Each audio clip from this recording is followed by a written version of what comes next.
Muy buenos días a todas las personas que estéis viendo este vídeo y permitidme en primer lugar poneros en situación. Estáis viendo la que es la primera entrevista que celebramos en el blog Lo que hay que ver. En primer lugar, soy Gustavo, presentador y de momento el único editor del blog, y hoy como primera publicación de este tipo, es decir, primera publicación de tipo audiovisual que hacemos en el blog, ya que para los que no lo sepáis, estamos también en Instagram y en Twitter, entre otras redes sociales, y vamos a hacer una entrevista acerca de un tema de actualidad que es de lo más sonado en la vida política de nuestro país en los últimos días y en los últimos meses incluso. Y se trata ni más ni menos que de la Ley Orgánica 10/2022, también conocida como la Ley de Garantía Integral de la Libertad Sexual o popularmente conocida como la Ley del solo sí es sí. Sin embargo, no podemos ponernos a hablar de la ley de solo sí es sí sin tener una fuente de información, ni tampoco podemos hacer una entrevista sin tener un entrevistado.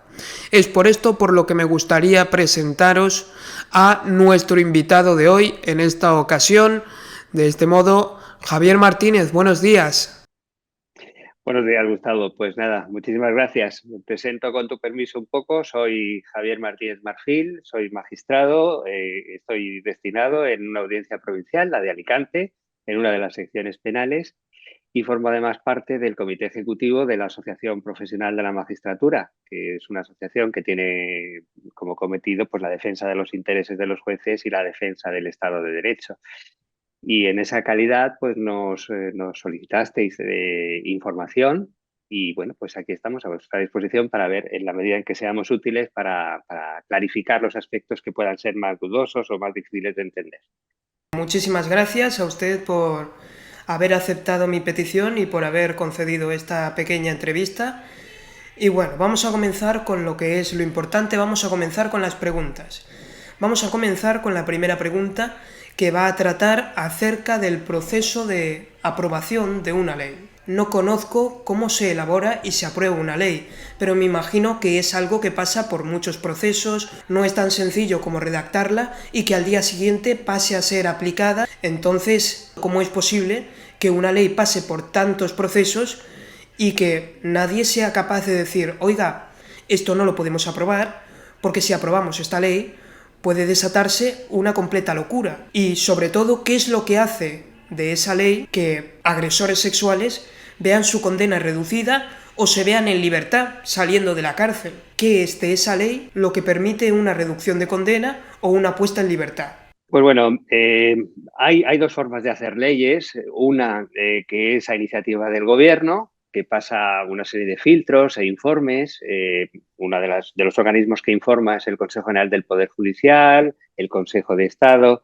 Y una vez informado va al Parlamento, donde ya los parlamentarios hacen su labor de aprobación a través del Congreso y el Senado.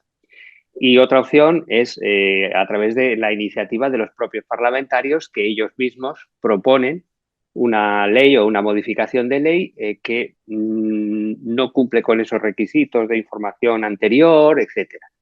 En este caso, la ley del solo sí es sí, porque es distinta de, por ejemplo, la sedición. La iniciativa legislativa de sedición fue por esta segunda vía a la que hago referencia y la ley del solo sí es sí siguió todos los trámites que son preceptivos, con informes y en algunos de los informes se anunciaba esta posibilidad de que la nueva regulación podía dar lugar en determinados casos a reducciones de pena. Entonces, claro, esto es una cuestión que se informa y los informes no tienen fuerza vinculante, es decir, que no son de obligatorio cumplimiento, se pueden atender o no atender. Y lo que sucedió en esta ley es que, como es una ley, también hay que decirlo, que trata muchas materias, no solamente la modificación del Código Penal, pues no fue acompañada de lo que se llama un derecho transitorio, que facilite la aplicación a situaciones anteriores de la nueva normativa. Eh, porque hay un principio del derecho penal que es que siempre hay que aplicarle la normativa más favorable a quien ha cometido un delito. Entonces, si hay una normativa que es más favorable, que se aprueba con posterioridad, aunque los hechos sean anteriores, hay que darles esa posibilidad de aplicar la norma más beneficiosa, la norma penal más beneficiosa, aunque sea posterior a los hechos de la comisión del delito y del enjuiciamiento mismo. Y esto es lo que ha sucedido con la ley de solo sí es sí. Lo normal en las normas penales es que vayan con esas normativas transitorias que faciliten esa aplicación, y en esta pues no ha existido. Y eso es lo que ha dado lugar a una diferencia de posiciones o de criterios. En un caso, pues han entendido que habría que aplicar unas normas transitorias, las del Código Penal, que están en el Código Penal para precisamente aplicar esas normas más favorables o menos favorables respecto de su propia entrada en vigor, de la propia entrada en vigor del Código Penal, y otros han entendido que no, que esas normas no eran aplicables. Se aplicaba lo que es la parte general del Código Penal, las normas generales de aplicación de normas que establece el Código Penal en su inicio de la regulación, en concreto el artículo 2. Esto, la verdad es que tiene una faceta bastante técnica. Entiendo que para estudiantes más de periodismo o para una información así de carácter general es un poco complicado. Si quieres, interrúmpeme y os preciso y cosas que veas que son de difícil entendimiento, porque a veces nos metemos en tecnicismos y no somos capaces de hacer llegar un mensaje claro. La idea es eso, que toda norma penal que sea más beneficiosa es la que es de aplicación, aunque se dicte con posterioridad a la comisión de los hechos. Y eso es lo que ha sucedido. Y el beneficio de la norma penal del solo sí es sí se ha producido porque se ha producido una rebaja en los tipos mínimos. La ley del solo sí es sí suprime la diferencia entre abusos y agresiones sexuales y las condensa en una sola conducta. Pero como son hechos de distinta gravedad que estaban previstos con distinta pena anteriormente, al unificarse y tratarse como si fuera un solo delito, pues ha producido pues que, sobre todo en el rango inferior, se produzcan una reducción de penas. La siguiente pregunta tiene que voy a tratar un tema un tanto más delicado, podríamos decir, ya que va a tratar acerca de el hecho de que recientemente se ha dedicado a los jueces, los magistrados, una serie de, podríamos llamarlos descalificativos, como por ejemplo llamarlos machistas o llamarlos, por así decirlo, partidistas a la hora de aplicar la ley. Y claro, es por esto por lo que yo quería preguntarle acerca de cuál es la función de un juez y un magistrado y si existe verdaderamente para un juez esa posibilidad de aplicar arbitrariamente la ley en función de su ideología, por ejemplo. Pues la verdad es que no, y menos en materia penal. O sea, como puedes comprender, los jueces estamos sujetos al imperio de la ley, como todos los ciudadanos, pero en nuestro caso, que somos aplicadores directos de las leyes, pues con más motivo. En el derecho penal, además, se es muy riguroso en la aplicación de la ley y hay unos principios que son muy claros, que son el de presunción de inocencia, el de beneficio a favor del reo. Y desde luego hay una corriente ahora que es el activismo judicial que pretende pues incorporar las propias predisposiciones ideológicas a la actuación judicial. Pero eso está generalmente rechazado y nunca se puede hacer en detrimento de las garantías que establecen los procedimientos penales. O sea que nosotros, el hecho de que desde el gobierno se utilicen esas expresiones, sí que entendemos, y no como asociación y como no a título particular, sino como colectivo, porque así lo dice además la Unión Europea también y todos los organismos, que es inadecuado y atenta contra la independencia judicial el hecho de que otros poderes del Estado utilicen esas críticas tan desabridas y tan fuera de lugar.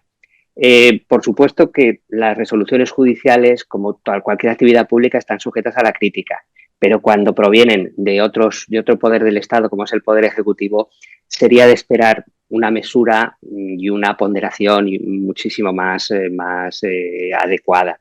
No se puede hacer...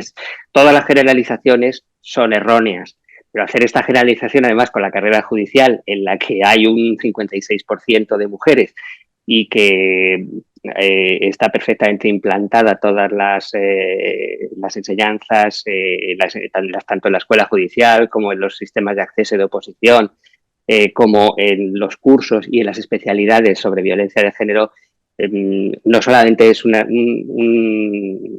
ofensa innecesaria, sino que es que además es faltar a la verdad.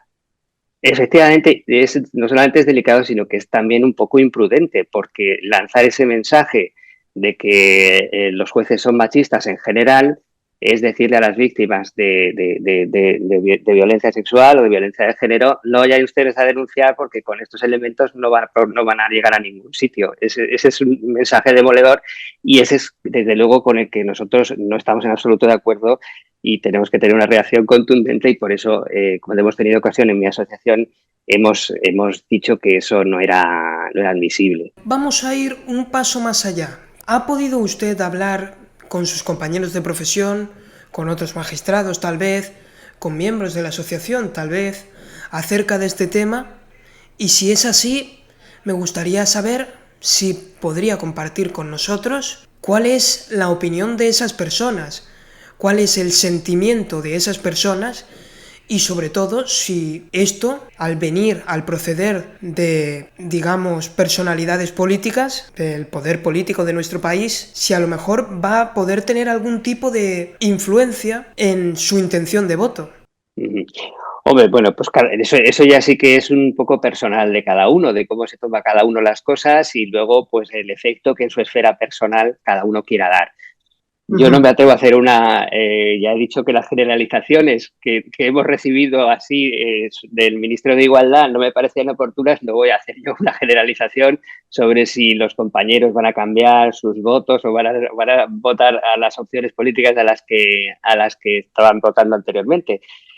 Hay un estudio sociológico que realizó el Consejo General del Poder Judicial que dice que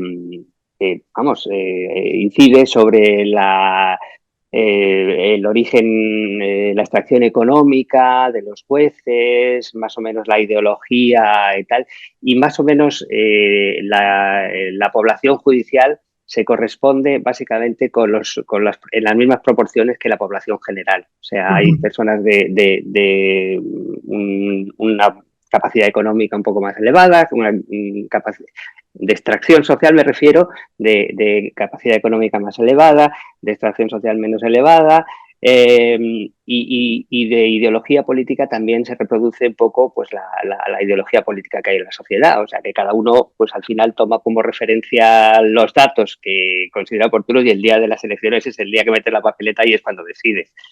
Pero vamos, yo no me atrevo a hacer una generalización, la verdad.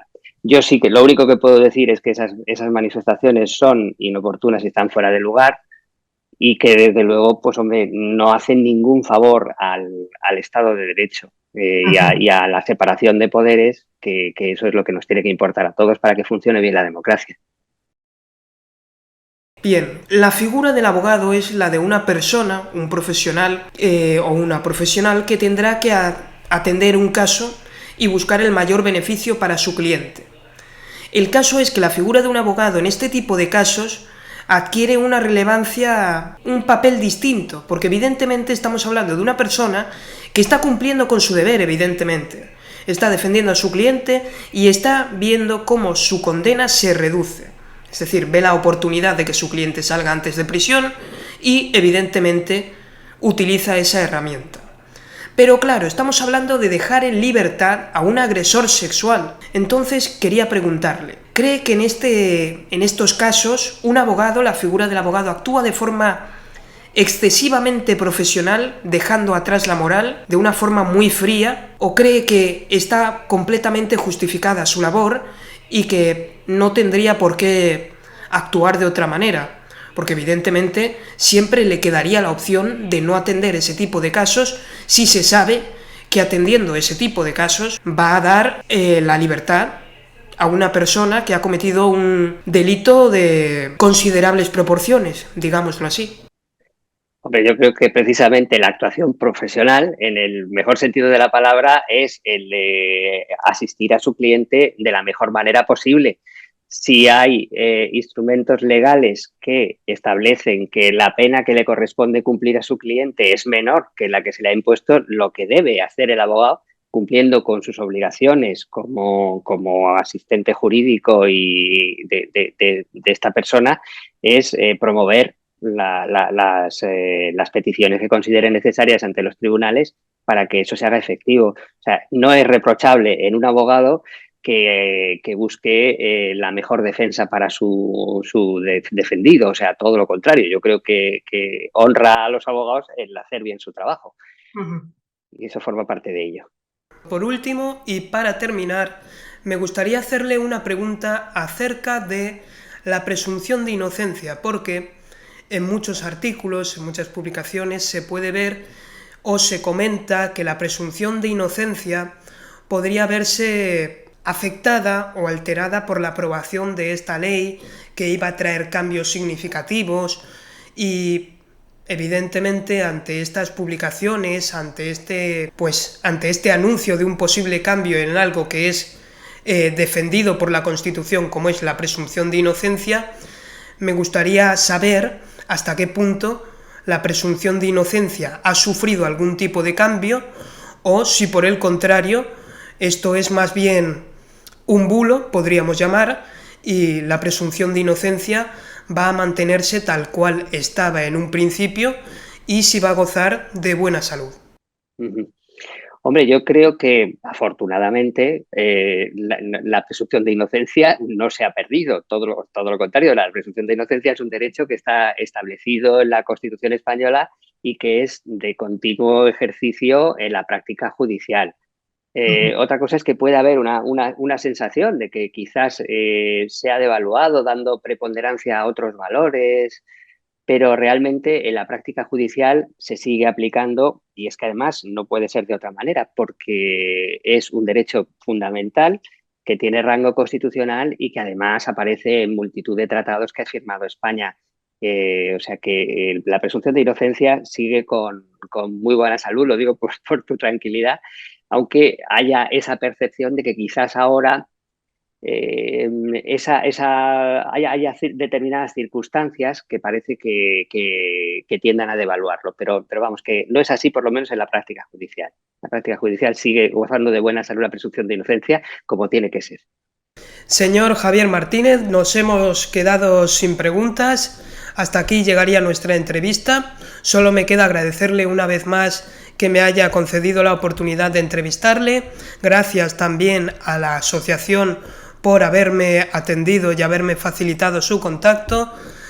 Pues muchísimas gracias a ti, Gustavo. Ha sido un placer charlar contigo este rato y espero que haya sido algo ilustrativo lo que os haya podido yo decir también en el ámbito universitario. Y enhorabuena por tu trabajo de difusión y por tu esfuerzo, y por tu constancia, por el esfuerzo de ponerte en contacto con nosotros. Muchas gracias.